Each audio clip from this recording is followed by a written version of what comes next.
Hey, it's AP, and today we're gonna make your house look really creepy by making some awesome foam boards for your windows. Check it out.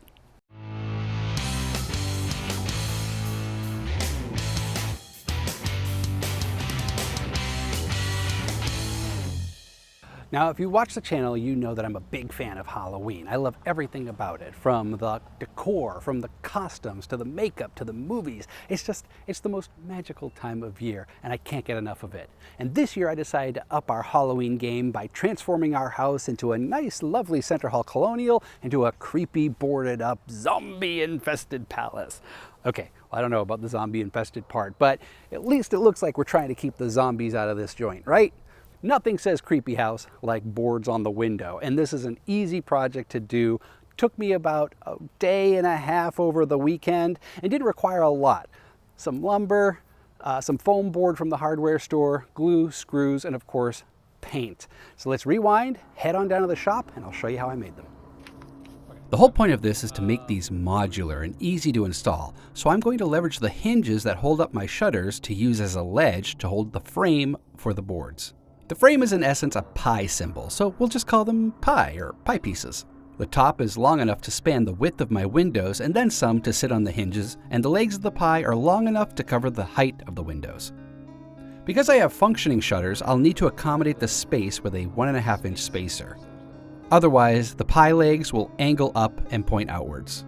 Now you can easily use 1x2s or strapping or any thin lumber. I have plenty of scraps in the workshop, so I'm just going to use those to make the pie pieces.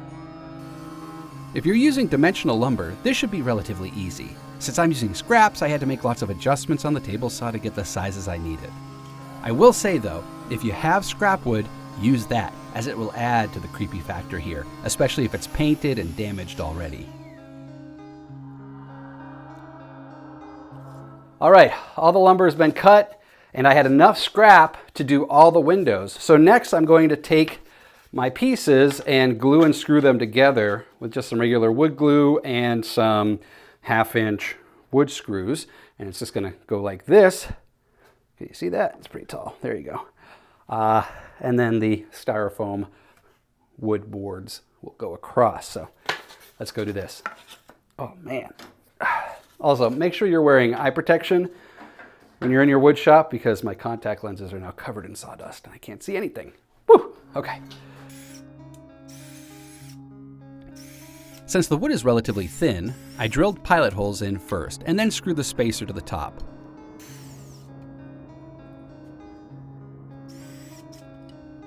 Then I grabbed my shop assistant to help me screw the legs onto the spacers.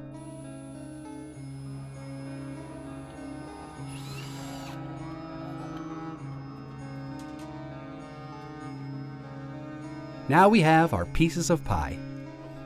What's next, you ask? Well, let's start working on the foam. I picked up a few sheets of 1 inch, what is it called?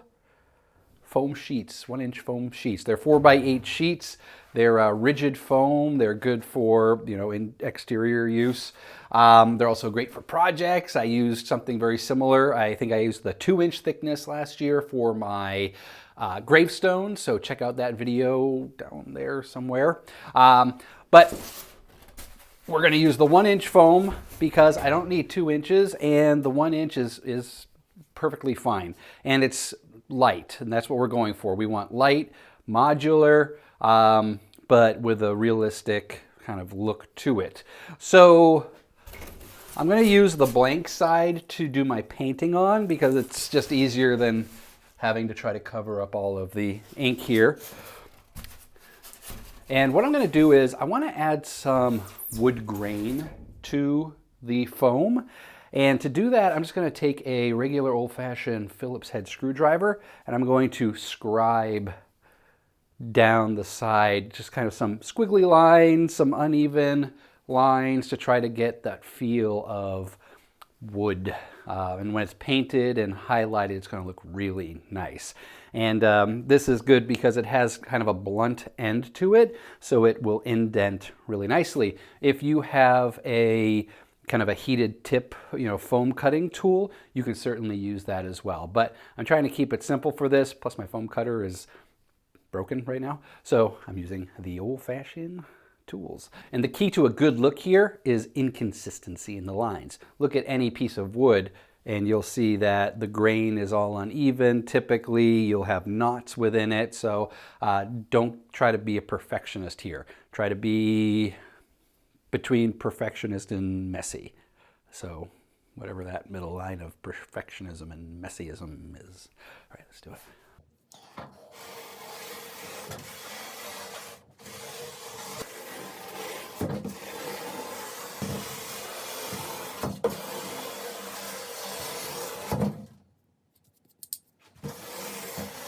So I'm going to cut this in half with a wood saw blade. You can use whatever you want. Heck, you can use even a bread knife or a steak knife if you that's all you had. I'm going to use this because it's nice and it'll kind of cut an uneven end grain type of thing feel that I'm going for here. Again, I don't have to be perfect, because they're supposed to be dilapidated boards and stuff like that.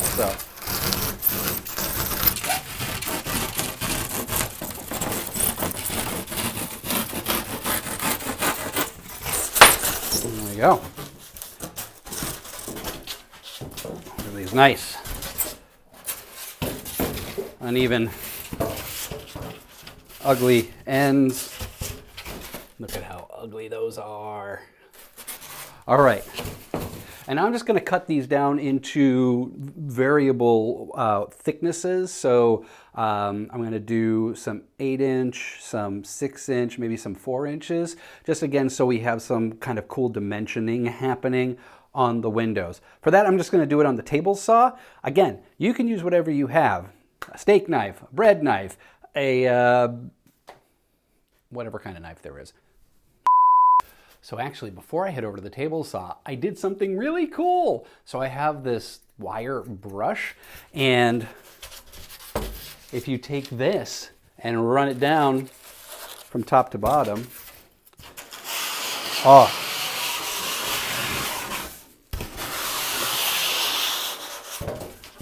you get some better. Oh yeah, that looks so much better.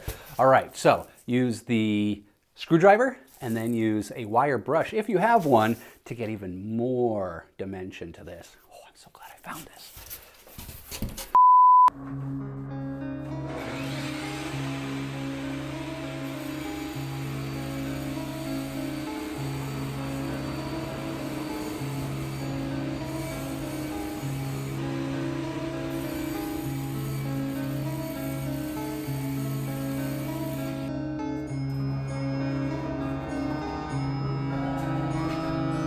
You know all those half-used gallons of paint just sitting in your closet for the last few years? Well, now's the time to break them out. I grabbed some light-colored paint and mixed it with different colors like black and even green to get different shades to put on these boards. Mix it up and don't be too consistent with the paint scheme. In fact, I wish I had used more colors. If you do need to buy paint, just get quarts of black and maybe some tans or light browns and experiment. These are supposed to look like they came from something else and then nailed to your windows, so have lots of fun here. Well, everything dried overnight and the finishes came out really nice, I think. We have some different colors here, different sizes, so I feel really good about this. So next is attaching them to the pie pieces. And to do that, I tested a couple methods. I tried wood glue and I tried good old-fashioned Gorilla Glue. Where did I put the Gorilla Glue? There it is. And I will say that the wood glue didn't work. It was very inconsistent in the results, but I used Gorilla Glue and it was very consistent and very strong. So I'm just going to use the Gorilla Glue. You can pick this stuff up at any home center. The thing to know about Gorilla Glue is that you have to dampen one of the sides that you're gluing together. So in this case, I will dampen the wood side, then put some glue down, then put the foam on top of that. And then the other key to success with Gorilla Glue is clamping. Now, I don't have 100 clamps to clamp each of these individual sides, but you can use weights. So I'm going to use whatever I have around the shop to put some pressure down. So let's start gluing these all together because we have a lot to do. Let's do it. I did that because I have a piece of pie down here, so that's why I did that. Okay. First thing you want to do is figure out the number of boards and the spacing. I decided to do 3 boards for each pie piece. You could do as many as you want, but I wouldn't go less than 2 per pie.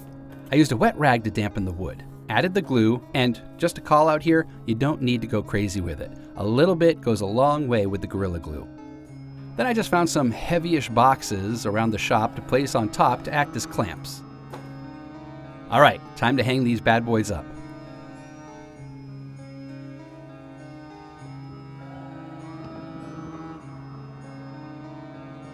These simply rest on the hinges. You could drill them into the wood for extra security, but I feel confident that they'll stay up just fine.